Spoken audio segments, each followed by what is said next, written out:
Ya, teman-teman yang saya hormati, terima kasih. Hari ini sesi kedua malam ini. Sesi kedua dari 2 sesi khusus hari ini.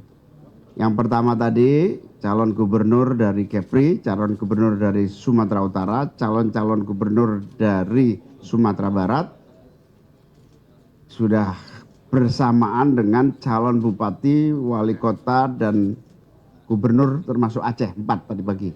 Aceh, Sumut, Sumbar, Kepri. Nah ini sudah bertemu, salah satu nama-nama yang muncul ada incumbent, ada dari berbagai partai yang ikut mendaftar dan bergabung. Ada kalau tokoh yang paling terkenal ya Pak Edi Rahmayadi sudah mendaftar. Kemudian ada banyak tokoh-tokoh di Aceh, tokoh-tokoh di Sumatera Utara. Nah malam hari ini Gubernur Lampung, calon gubernur Lampung, bakal calon gubernur Jambi, gubernur Riau, Bengkulu, Sumatera Selatan, beserta seluruh calon-calon bupati dan wakil bupati. Gubernur dan wakil gubernur calon-calon yang saya sebutkan tadi. Bangka Belitung, Riau, Sumsel, Jambi, Bengkulu, Lampung. Nah ini malam ini mulai dilakukan fit and proper, sekaligus tanda dimulainya konsolidasi untuk seleksi dan persiapan penetapan. Setelah ditetapkan tentu sekaligus persiapan malam hari ini adalah untuk pemenangan. Nah itu kira-kira ada pertanyaan? Saya Fauzi dari terus poin-poin untuk pertemuan mereka ini apa sih sebenarnya yang dikumpulkan? Apakah itu terkait misalnya poin-poin penting untuk pertemuan ini apa sih sebenarnya? Apakah itu terkait bagaimana survei mereka? Nah, kenapa harus dibagi per zona, Gus? Ada mungkin beberapa partai politik lain itu disatukan di Jakarta dari semua daerah. Ini malah PKB membagi per zona. Ya. Nah, yang selanjutnya terakhir soal Sulawesi Tengah misalnya, itu mantan pelatih kepala Timnas Amin itu maju juga sebagai calon gubernur Sulawesi Tengah. Apakah sudah ada komunikasi dengan PKB sebagai partai yang sama kemarin mendukung Amin? Terima kasih.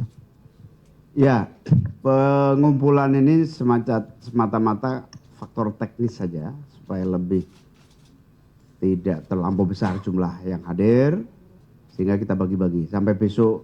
Besok berapa sesi besok? Besok 2 sesi juga. Untuk Sulawesi nanti tanggal 5 akan kita kumpulkan di Makassar, karena supaya tidak terlampau jauh dengan lokasi para calon-calon. Nah, dengan pengumpulan per zona dan sekedar teknis supaya lebih efektif, maka sebetulnya termasuk penjajakan. Penjajakan dari aspek elektoral tentu saja. Yang kedua integritas. Yang ketiga komitmen terhadap strategi pembangunan daerah yang memang intinya PKB untuk pilkada tahun ini benar-benar mengabdikan seluruh pilihannya kepada kepentingan rakyat daerah.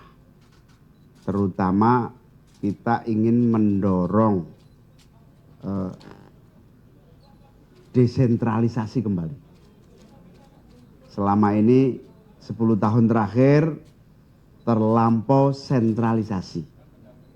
Sehingga kita PKB menginginkan para calon kepala daerah ini betul-betul siap menjadi pimpinan otonom daerah. Kita kembali kepada spirit reformasi 1998 sehingga kita bisa mempercepat kemajuan dan kemakmuran rakyat. Nah itu visi kami, sehingga nanti suatu hari kalau redistribusi kekuasaan melalui otonomi daerah itu berjalan kembali secara maksimal, para kepala daerah yang terpilih ini benar-benar sudah siap. Ini mimpi PKB adalah keseimbangan tidak semuanya menjadi sentralisasi. Oke, cukup? Soal komunikasi tadi Gus. Ya, saya tidak hafal satu persatu. Nanti Des Pilkada yang akan melaporkan ke saya, tapi saya nggak hafal. Di tiap daerah masing-masing saya nggak hafal. Tapi tentu akan kita jadikan banyak masukan tadi, elektabilitas, kapasitas, visi. Agenda perubahan Pasti visi ini, di visi-visi perubahan tentu saja. Gus, izin mempertanyakan apakah yang hadir di sini yang sudah pasti diusung oleh PKB atau hanya penjaringan yang Masih penjaringan. Nanti akan ada fit and proper. Masih ada perdebatan survei, pendampingan. apakah pembatasan porsinya Gus, misalkan kayak kader asli dari PKB atau No, tidak ada. Kader atau tidak kader sama. 3 kriteria, elektabilitas, kapasitas, visi. Kader pun kalau tidak masuk 3 kriteria visi ini tercoret. Satu lagi Gus, tadi ada nama Berken yang disebutkan Edi Mariadi, selain Pak Edi ada lagi. Saya belum tahu siapa yang daftar. Untuk cagup banyak, ada 5-6 tadi yang hadir.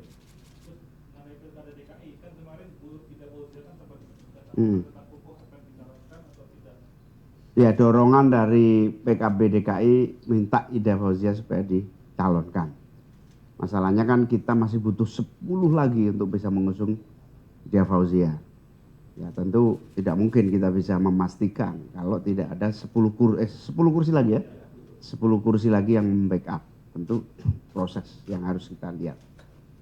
Itu partai ya. Nanti kita lihat. Gus, melanjutkan tadi PKS kan ketika PKB dengan PKS gabung kan itu sudah cukup untuk bagaimana kelanjutannya? Apakah sudah melihat siapa kader PKS yang di Belum ada. Kita dengan PKS belum sampai detailing pada calon, tapi komunikasi lebih mudah. Gus, kalau untuk pilkada Jatim PKB usung siapa Gus? Masih proses. Nanti tanggal 4 dimulai penjaringan awal. ini dari PAN kan ada harapan akan supaya terbentuk koalisi besar untuk mendukung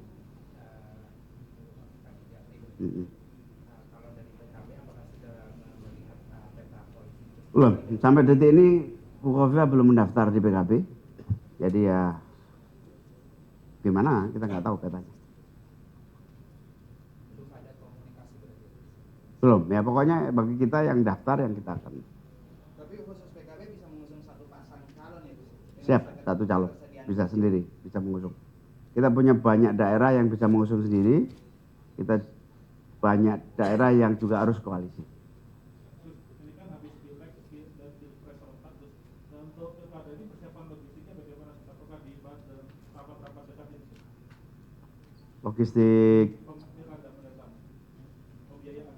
masing-masing, ya, kita masing-masing diurus oleh masing-masing calon. Kalau support dari partai bagaimana? Nggak ada. Jadi partai memfasilitasi, tapi soal pendanaan kita tidak bisa membantu. Berarti menegaskan aja menggarisbawahi bahwa politik tanpa mahar ya Gus ya? Oh nggak ada mahar-maharan. Dari dulu nggak ada mahar-maharan. Soal visi perubahan yang kemarin gagal diterapkan secara langsung karena di Pilpres akan kemudian diupayakan supaya kader PKB menerapkan itu semua. Ya, betul. Bukan hanya kader PKB. Ketika saya bertemu Pak Prabowo, Presiden terpilih, yang kita sampaikan adalah 8 visi perubahan.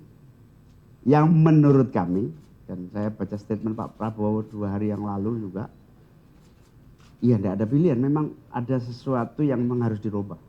Kalau enggak berat. Akses ekonomi bagi menengah ke bawah kalau nggak ada perubahan berat. Perubahan ini kan menurut saya bukan soal kepemimpinan atau keberlanjutan kepemimpinan, bukan.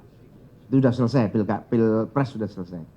Perubahan ini adalah kemampuan daya tahan pemerintah di dalam menjawab tantangan ekonomi, tantangan sosial, tantangan budaya. Dimana kalau nggak ada perubahan, saya yakin kolaps keadaan. Perubahan-perubahan, strategi pembangunan, perubahan-perubahan itu untuk mengantisipasi krisis global, mengantisipasi tuntutan masyarakat. Masyarakat ini semakin kritis, tuntutannya besar. Kalau nggak ada perubahan skenario cara kerja, ya berat mengantisipasi.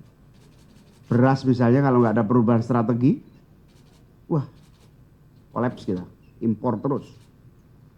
Terus selama pilpres kemarin kan cukup tajam mengkritisi soal food estate, apakah itu juga yang akan disampaikan ke Pak Prabowo kemarin? Ya, kita akan ajak berdebat. Food estate itu memang harus didiskusikan. Artinya Gus Imin masih akan memperjuangkan Semua menyangkut salah satu visi perubahan itu apa? Menjaga lingkungan hidup. Itu harus menjadi visi utama. respon Pak Prabowo terkait food estate bagaimana? Oh, nggak sampai detail itu. Nanti kalau Pak Anies jadi menteri baru dibahas itu.